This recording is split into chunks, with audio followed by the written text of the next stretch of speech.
কবি বলছে কি, রোজার মাসে রাখলে রোজা খালিস নিয়েতে, বদলা ইহার যায় গো পাওয়া দুই জাহানেতে, বদলা ইহার যায় গো পাওয়া দুই জাহানেতে। সন্ধ্যা বেলা নেকি আছে ইফতারিতে, সন্ধ্যা বেলা নেকি আছে ইফতারিতে, আর ভোরের বেলা মুমিন উঠে পড়ো ভোরের সাহারিতে। ইফতারিতে নেকি আছে না নাই? হ্যাঁ বা না বলুন, একটু উত্তর দিন। ইফতারিতে নেকি কি? বান্দা যখন সাহারি থেকে ইফতার পর্যন্ত পানি খায় নাই, চা খায়, তাই তো নাকি? চা খায় নাই, পানি খাই নাই, ভাত খাই নাই, রুটি খাই না, সারাদিন না খেয়ে থেকে সন্ধ্যা হয়ে গেছে, ছোলা খেজুর মুড়ি চপ সমস্ত রকমের ফলগুলি সামনে যখন সাজিয়ে নিয়েছে, 6:48 ইফতার হবে, 1 মিনিট আগে কেউ খাবে? জোরে বলো, কেন খাবে না? যেহেতু আল্লাহর হুকুম হবে না, আল্লাহর হুকুম না হওয়া পর্যন্ত বান্দা মুখে খাবার তুলবে না। ফেরেশতারা এসে বলছে, আল্লাহ এরা কি করছে? খাবার সামনে রেখে কেন খাচ্ছে না? আল্লাহ বলছে, তোরা কি চিনিস না? এই হলো আমার বান্দা, যারা আমার হুকুম মেনে সাহারিতে উঠেছে, আর সাহারিতে অল্প কিছু খেয়ে আজানের আগে খাবারও বন্ধ করে দিয়েছে। সেখান থেকে না খেয়েছে পানি, চা, বিস্কিট, মুড়ি, রাইস, কোন রকমের লাঞ্চ এবং ডিনার কিছুই তারা করে নাই। দুপুরে খায় নাই, সকালে ব্রেকফাস্টটা করে নাই, একদম একটা দানা পর্যন্ত মুখের ভিতরে দেয় না। সামনে ইফতার এসে গেছে, এবার আজান দিচ্ছে 6:48। আল্লাহু আকবার, আল্লাহু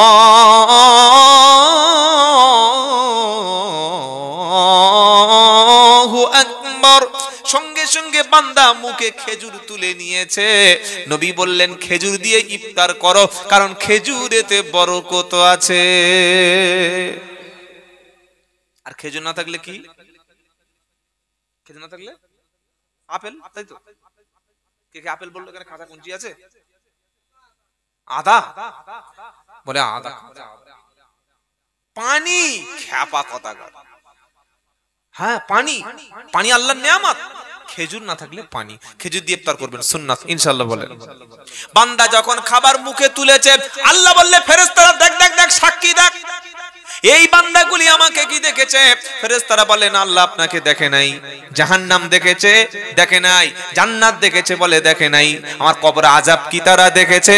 বললে দেখে নাই। আল্লাহ দেখে নাই, রাসূলকে দেখে নাই, আযাব কোনোদিন সচক্ষে দেখে নাই। কিন্তু কোরআন শুনে, হাদিস শুনে তারা যেভাবে 14 ঘন্টা 15 ঘন্টা লং টাইম একটা স্টে করেছে, না খেয়ে পানি না পান করে, ফেরেশতারা সাক্ষী থেকে যা, এই বান্দাদের আমি আল্লাহ জীবনের সব গুনাহগুলি ধুয়ে মুছে সাফ করে দিলাম। রোজার মাসে রাখলে রোজা খালেস নিয়েতে, বদলা ইহার যায় গো পাওয়া দুই জাহানেতে, বদলা ইহার যায় গো পাওয়া দুই জাহানেতে। বান্দা যখন বসলো এবার ইফতারিতে, বান্দা যখন বসলো এবার ইফতারিতে, ফেরেশতারা গুনাহগুলো সব দিল মুছে তাহারে। জোরে বলেন না সুবহানাল্লাহ। ইফতার করে উঠে চলে আসলো, শরীরে একটা যেন এনার্জি ভাব। এসে বাড়িতে তখন কি করতে হয়? এসে দরুদ শরীফ পড়া, কোরআন তেলাওয়াত করা, তাসবিহ পড়া। এটা উচিত না? উচিত না? আরে হ্যাঁ না বলছেন না কেন? আর আমরা মসজিদে কোনো রকমই একটা রেডিমেড খাবার খেয়ে এসে বাড়িতে এসে বউকে বলছে, সেই ছোলাগুলো ভিজালি, তারপরে সেই যে ওই তরমুজ কিনে আনলাম, তারপরে শাঁকালুগুলো, তারপরে সে বড় বড় বার কর। বললে, কি হাওয়াত দেখেছো? তুমি তো মসজিদে কোনি খেয়ে আসলে। বললে, আরে পাগলি, ওটা হচ্ছে প্রথমে খেয়ে এসছি, এইবার আসলে ইফতার তো খাবো। বড় এরকম 6 কেজি ওজনের খাঞ্জা নিয়ে বসে একসঙ্গে 4টে ডিম খেয়ে নিয়েছে। কি বুঝলেন? আপেল খেয়েছে 1 কেজি, তারপরে তরমুজ খেয়েছে 5 কেজি। পেটটা পুরো একদম এত মোটা করেছে, পেটের উপরে উকুন মেরে দেওয়া যাবে। কি বলছি বুঝতে পারছেন না? আচ্ছা, এটা কি রোজা করার জন্য খেয়েছে না রোজা না করে খেয়েছে? রোজা করে খেয়েছে। তার মানে বলছে, আল্লাহ তুমি যে দুপুরে খেতে দাওনি, খেয়ে আদায় করে নিয়েছে। এটা রোজা নয়। রোজার অর্থ কি? লা আল্লাকুম তাত্তাকুন, তোমার যেন মুত্তাকি হতে পারো, পাপ ঝরে যায়। তুমি নফস কন্ট্রোল করতে পারো, চোখ কন্ট্রোল করতে পারো, সারাদিন হারামখোরটা বসেছিল কখন আজান হবে আর কখন খেয়ে পুষিয়ে নেবো, এটা কি রোজা? না। আল্লাহ বলছে তুমি নিজেকে কন্ট্রোল করবে, নিজেকে তুমি নিয়ন্ত্রণ করবে, পাপ মুক্ত করবে, হারাম মুক্ত হবে, তুমি নিজের নফসকে কন্ট্রোল করবে। তুমি তো ইফতার টাইমের জন্য 6:45 কখন হবে রে, কখন খাবো রে, কখন ছোলাটা টানবো রে, চপগুলো ঠান্ডা হয়ে যাচ্ছে কখন ভিতরে দেবো রে, এই যদি তোমার ধান্দা হয় তাহলে রোজাটা কিসের? রোজার আগে ছিল 72 কেজি, রোজার পরে ঈদের নামাজ পড়ে শ্বশুর বাড়িতে গিয়ে মেপে দেখছে 78 কেজি। মাল ক কেজি ছেড়েছে? যেটা বলো 6 কেজি বেড়ে গেছে। ফেরেশতারা বললে কি খাওয়া খেয়েছে একবার দেখো, এটা খাওয়া না, এটা রোজা না। আপনি রোজা করছেন, আপনার পাশে প্রতিবেশী অনেক গরিব মানুষ থাকে কি থাকে না? জোরে বলেন। ওই প্রতিবেশী ক্ষুধার্ত, হয়তো সাহারির সময়, হয়তো ভোরের বেলা সে মুখে পানি দিয়েছে, তার খাবার জোটে নাই, হয়তো দুমুঠো সাদা ভাত খেয়ে নিয়েছে, তার ইফতার নাই। তুমি একটু পয়সাওয়ালা, তুমি কাজ করতে জানো, 2 কেজি খেজুর, 2 কেজি ছোলা, 3 কেজি চিনি, 5 কেজি মুড়ি কিনে একটা বিধবা মা, 2টো ইতিম বাচ্চা নিয়ে আছে, একটা গরিব মানুষ আছে, তার বাড়িতে তুমি ইফতারটা পাঠিয়ে দাও। ওই রোজাদার ব্যক্তি রোজা করে যে সওয়াবটা পাবে, কোন রোজাদার ব্যক্তিকে ইফতার করার সহযোগিতা করলে সেই নাকি পাওয়া যাবে। জোরে বলবেন না সুবহানাল্লাহ। ইসলাম কি ধর্ম জানেন? যদি কেউ কোনো ভালো কাজ করে আর সেই ভালো কাজ করার জন্য কেউ সাপোর্ট করে, সুপারিশ করে, তাকে যদি উৎসাহিত করে, ওই সাপোর্ট করার জন্য, সহযোগিতা করার জন্য, হেল্প করার জন্য সমপরিমাণ নেকি পাবে। একটু জোরে বলেন। মাইয়াশফা শাফাআতান হাসানাতাই ইয়াকুল্লাহু নাসিবুম মিনহা। 5 নম্বর পারা 10 নম্বর পৃষ্ঠা 10 নম্বর লাইন, সূরার নাম নিসা। আল্লাহ বললেন কেউ যদি কোনো ভালো কাজ করে, ওই ভালো কাজের সুপারিশ যদি কেউ করে, সেও সমপরিমাণ নেকি পাবে। একটা লোক নামাজ পড়তে যায় না, হাত দুটো ধরে পা দুটো ধরে ভালো বলে বলে ওই বেনামাজি মাতাল লোককে যদি তুমি নামাজি বানাতে পারো, ও নামাজ পড়ে যতটা নেকি পাবে তুমিও সমপরিমাণ নেকি পাবে। একটা লোক মদ খায়, ওকে বারবার ভালো বুঝিয়ে বুঝিয়ে ভালো কথা বলে মদের হাত থেকে বাঁচিয়ে নিয়ে জুমার দিন মসজিদে দাঁড় করিয়ে দিতে পেরেছ।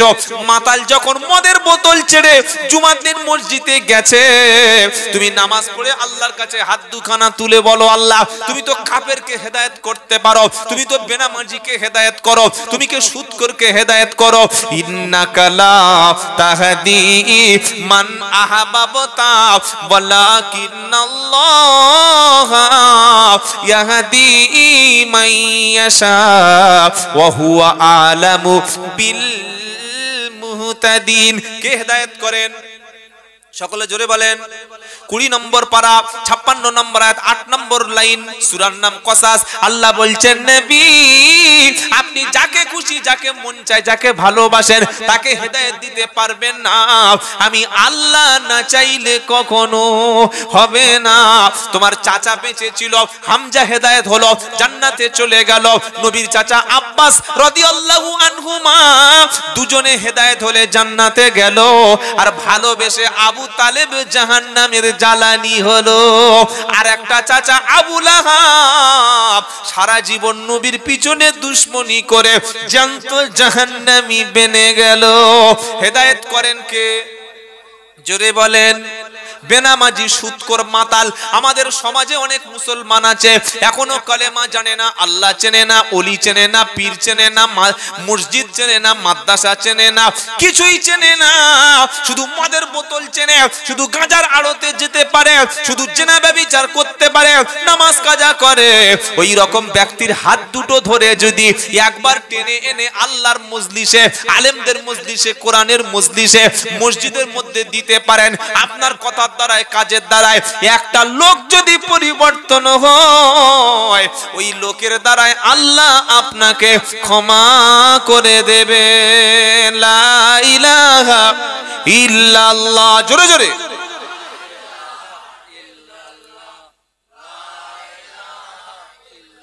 লা ইলাহা ইল্লাল্লাহ মুহাম্মাদুর। মুহাম্মদ নাম যতই শুনি ততই মধুর লাগে। মুহাম্মদ নাম যতই শুনি ততই মধুর লাগে, এই নামেরই মধুর বাণী কেউ বলেনি আগে। লা ইলাহা ইল্লাল্লাহ, সকলে জোরে জোরে অন্তর থেকে বলেন না, লা ইলাহা ইল্লাল্লাহ, লা ইলাহা ইল্লাল্লাহ, লা ইলাহা ইল্লাল্লাহ মুহাম্মাদুর রাসূলুল্লাহ সাল্লাল্লাহু। এই যে কলেমাটা বললেন, এতে আল্লাহর লাভ হয়েছে না আমার লাভ হয়েছে? আল্লাহর। কি সর্বনাশের কথা বলছে দেখো। আল্লাহ কি কোন তৃণমূলের নেতা নাকি না সিপিএম এর নেতা? আল্লাহ লাভ হবে? নাউজুবিল্লাহি মিন যালিক। আপনি যদি মদ খেয়ে লুঙ্গি খুলে উল্টে পড়ে থাকেন, আল্লাহ ক্ষতি হবে? কি গো বুঝতে পারছেন না? আর আপনি যদি মসজিদে গিয়ে তাহাজ্জুদ করেন, রাত্রে বেলা উঠে আল্লাহ আল্লাহ আল্লাহ যদি ছাদ উড়িয়ে দেন, আল্লাহ লাভ হবে নাকি? যে যে ভালো কাজটা করবে তার নেকি সে পাবে। মানিহিতাতা ফাইন্নামা ইয়াহতাদি লিনাফসি, যদি কেউ হেদায়েতের উপরে চলে সে তার নিজের জন্যই। ওয়ামান দাল্লা ফাইন্নামা ইউযিল্লু আলাইহা, আল্লাহ বলছেন যদি কেউ হেদায়েতের পথ থেকে বিগড়ে গিয়ে গুমরাহের পথে জাহান্নামের পথে চলে যায়, সে নিজের জন্যই যাবে, নিজেরই কাজ নিজে করবে। তবে ওয়ালা তাজিরু ওয়াজিরাতু বিজরা উখরা, কেউ কারোর পাপের বোঝা মাথায় নেবে না। কি বললাম ভাই? কি বলেছে বুঝতে পার? ওদিকে থেকে আমার দিকে দেখুন, কেউ কারোর পাপের বোঝা মাথায় নেবে। বিবি কিয়ামতের দিন স্বামীকে বলবে, এই দেখো, স্বামী বলবে এই দেখ, তোকে ভালো কাপড় কিনতে গিয়ে, তোকে খুশি করতে গিয়ে, তোর ঘর বেঁধে দিতে গিয়ে, তোর মন জয় করতে গিয়ে বলতো কত নামাজ কাজা করেছি বল। আমি দাড়ি রাখবো বলে রমজান মাসে পুরো রেডি হয়ে গেছি, রোজার মাসে নিয়ত করেছি আজ চাঁচবো না, ঈদের সময় 1 ইঞ্চি করে হয়েছে। বিবি বলছে এই দেখো, তুমি এই বয়সে মোল্লা মৌলবীর মতো দাড়ি রাখছো কেন? কি বাজে লাগছে, চেঁচে দাও। এটা সবচেয়ে বেশি কে বলে? দাড়ি চাঁচতে কে বলে সবচেয়ে বেশি? ইমাম সাহেব বলে, ফুরুয়ার পীর সাহেবরা বলে, হ্যাঁ কে বলে? ভালোবাসার বউ। আহা কি ভালোবাসা! বউ বলছে চেঁচে দাও, ও সেলুনে গিয়ে বলছে ক্লিন শেভ করে দাও। একটা দুটো বাকি আছে, বলে ভালো করে টানবি যেন না অসুবিধা হয়। কি বুঝলেন? এ হচ্ছে মুসলমান। বিবির কথা শুনে তুমি চেঁচেছো, অথচ কিয়ামতের দিন বিবি বলবে আমাকে দায়ী করো না। বিবির কথা শুনে তুমি ফজরের সময় মসজিদে যেতে পারোনি, কিয়ামতের দিন বিবি তোমার পাপ নেবে না। তুমি 500 টাকা ইনকাম করলে চলে যেত সংসার, সেখানে তুমি 2000 টাকা হারামের ইনকাম করেছো, ওই 1500 টাকার পাপের ভাগটা কিন্তু বিবি নেবে না। নেবে যে না, সেটা আল্লাহ বলে দিয়েছে, ওয়ালা তাজিরু ওয়াজিরাতু বিজরা উখরা, কেউ কারোর পাপের বোঝা বহন করবে না। সাফ কথা। দিল পরিষ্কার করুন, ঈমান পরিষ্কার করুন, আপনার ব্রেন মস্তিষ্ক ক্লিয়ার করে নিন যে আমি পাপ করলে আমাকে ভোগ করতে হবে। মনে থাকবে? তার মানে কি বউ বাচ্চা সব ছেড়ে দিয়ে আর ওই আপনাদের ওই ঝাড়খণ্ডের ওইদিকে জঙ্গলের দিকে না, তো ওই শালবনি জঙ্গলে ঢুকে হাতির পাতলা পড়বো নাকি?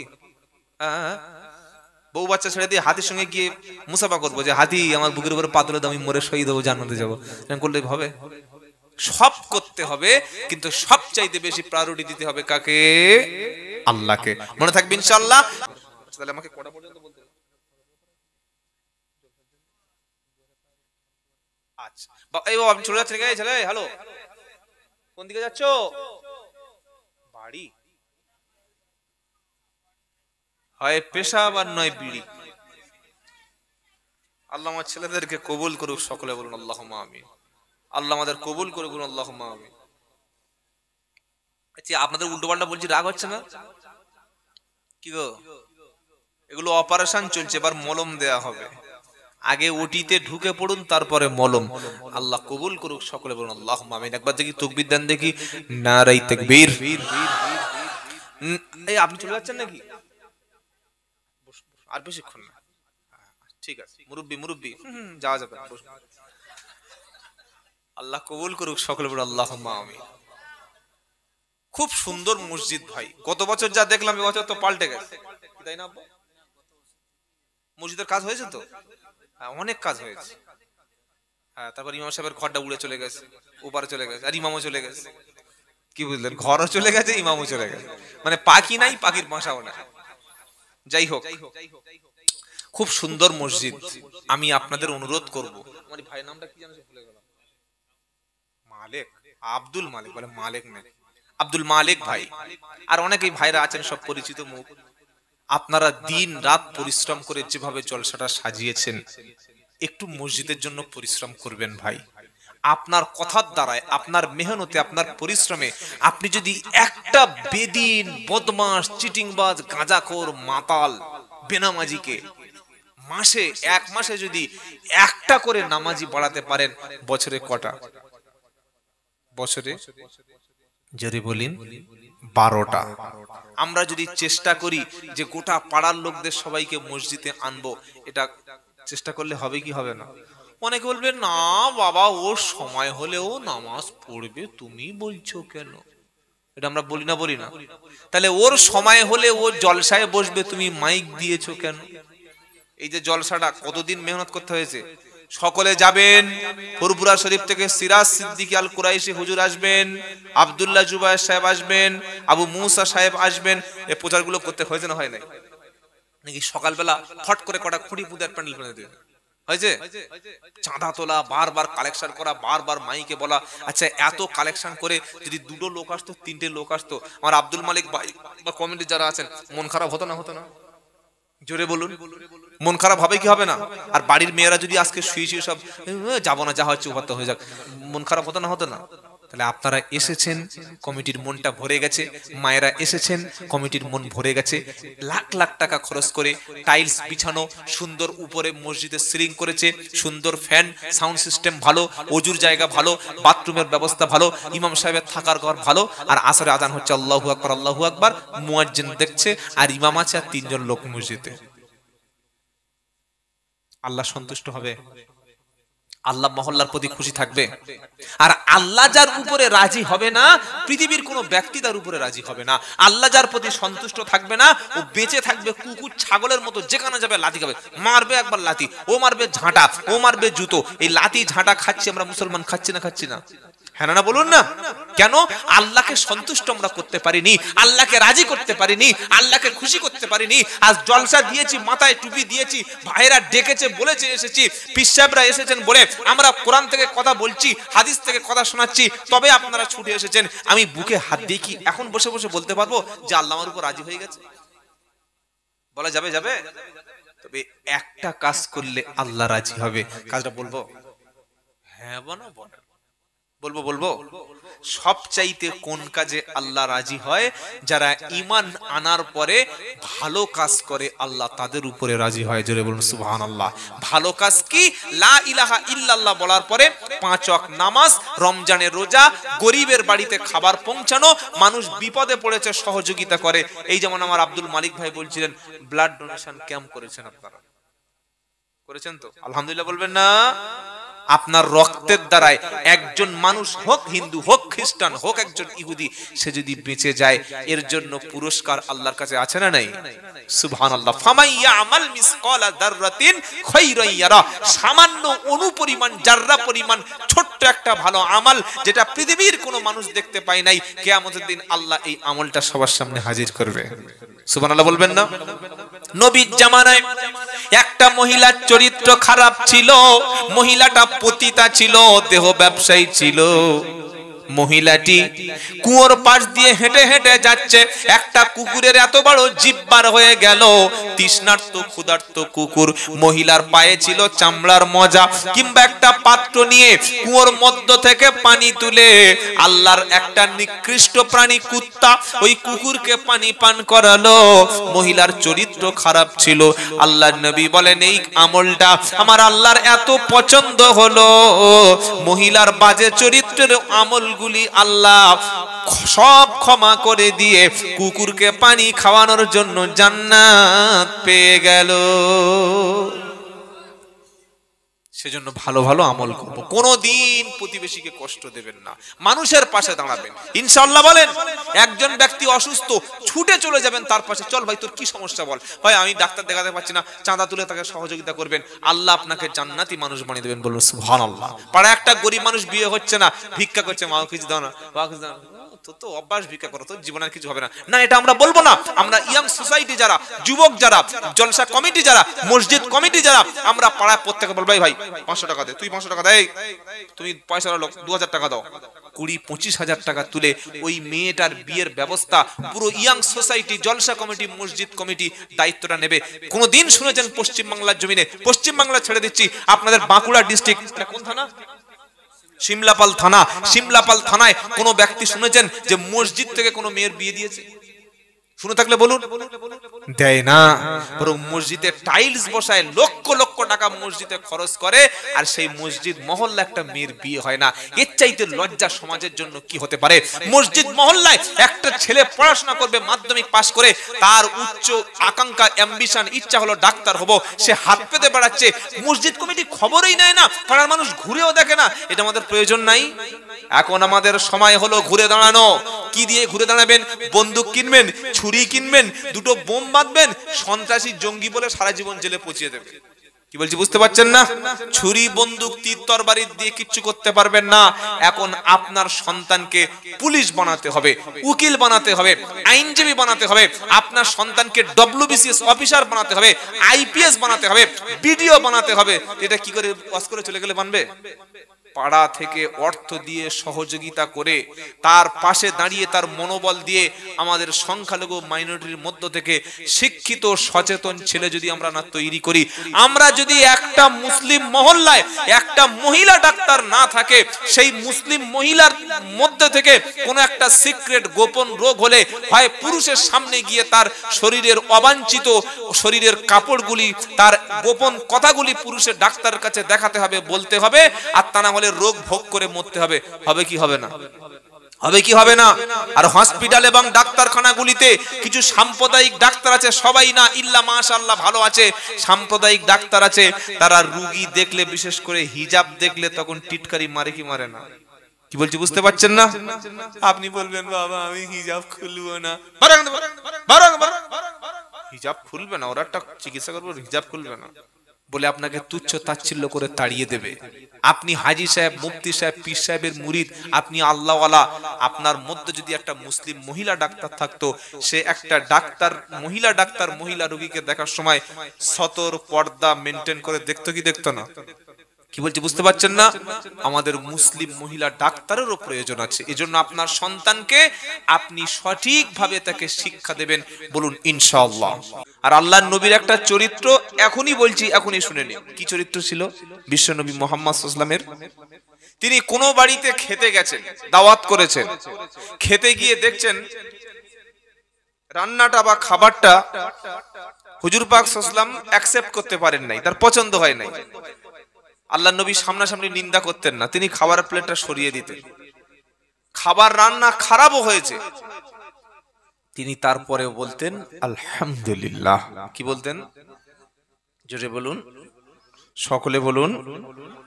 যারা বিয়ে টিয়ে করেছেন, বিবি যেদিন তরকারিতে লবণ দিয়ে পুড়িয়ে দেবে, লঙ্কা গুঁড়ো ডবল করে দিয়ে দেবে, মাংসটা যেদিন কম সিদ্ধ হবে, গোশটা খাওয়ার পরে সেদিন কি বলবেন?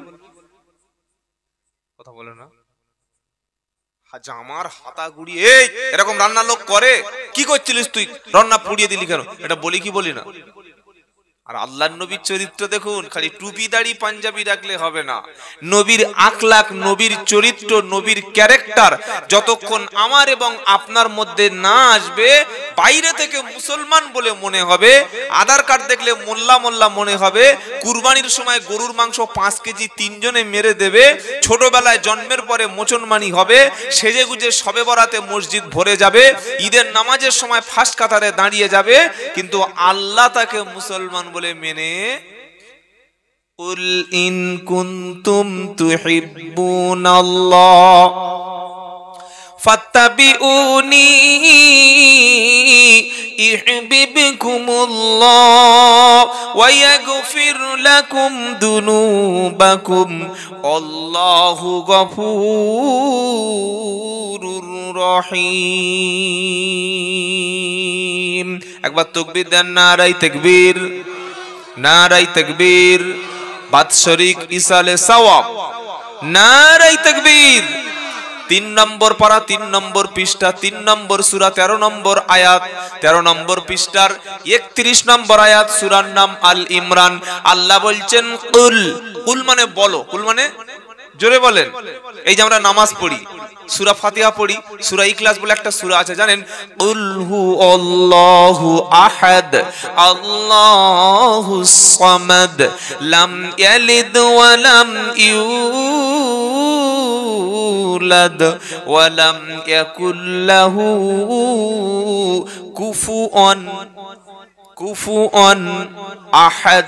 এই সূরাটির নাম হলো সূরাতুল ইখলাস। কি নাম বললাম? জোরে বলেন। সূরা ইখলাস। এটা হলো কোরআন শরীফের ছোট সূরার মধ্যে এটা একটা ছোট সূরা। কোরআনের সবচাইতে বড় সূরার নাম হচ্ছে সূরা বাকারা। সুবহানাল্লাহ পাঠ করবেন না? ওটা সূরা ফাতিহার পরে। আচ্ছা, আপনারা কোরআনটা একটু পড়েন তো মাঝে মাঝে নাকি? সময় পাই না, হাতে সময় নাই, কাজ করি।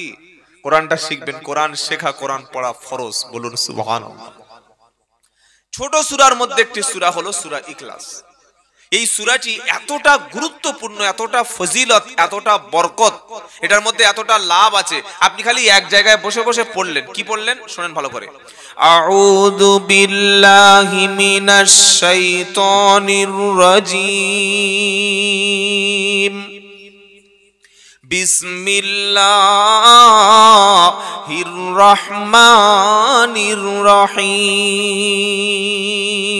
আচ্ছা, এই দুটো মুখস্থ আছে তো? যে দুটো বললাম এ দুটো মুখস্থ নাই? আউযু বিল্লাহ, বিসমিল্লাহ। আমি যে কথাগুলো বলবো আমার দায়িত্ব বলে দেওয়া, আপনাদের দায়িত্ব মুখস্থ করে নেওয়া। যিনি আমাদের খাওয়াতে এসে খেজমত করেন, খাজনদারি করেন, উনি ডাল, মাছ, মাংস, ডিম এগুলো এনে ওই হাঁড়ি করে বা বিভিন্ন রকম ওই বালতি বালতি করে, ও ভাই ডাল নেবে, ভাই গোশত নেবে, বলে কি বলে না? তার দায়িত্ব দেওয়া। আর যারা খাবেন মেহমান, তার দায়িত্ব কি? না না না, খাবো না, খাবো না, খাবো না। আর যদি কোনো মেহমান চুপচাপ বসে থাকে, ভাই ডাল নেবে, চুপচাপ। গোশত নেবে, চুপচাপ। ডিম দেবো, চুপচাপ। খাওয়া হবে? যদি ঢেলে দিয়ে যায়, মাল সব বাইরে পড়ে যাবে, নষ্ট হবে। আমার কাজ হচ্ছে বলে দেওয়া, আপনাদের কাজ হচ্ছে ধরে নেওয়া। কতটা দিতে পারলাম আর কতটা নিতে পারলেন, এইটাই হচ্ছে ব্যাপার। এই দুটো যদি আমাদের ঠিক মতো কমিউনিকেশন হয়, তাহলে আমার জলসাটা সাকসেস হবে। আর ওই বলে দিয়ে চলে গেলাম, কিছু বুঝতে পারলো না, মনে থাকলো না, ওতে লাভ হবে না। কি বলছি বুঝতে পারছেন ইনশাআল্লাহ? আউযু বিল্লাহি মিনাশ শাইতানির রাজীম বিসমিল্লাহির রহমানির রহিম। এই দুটো জানা আছে না নাই? আছে, আছে, আছে।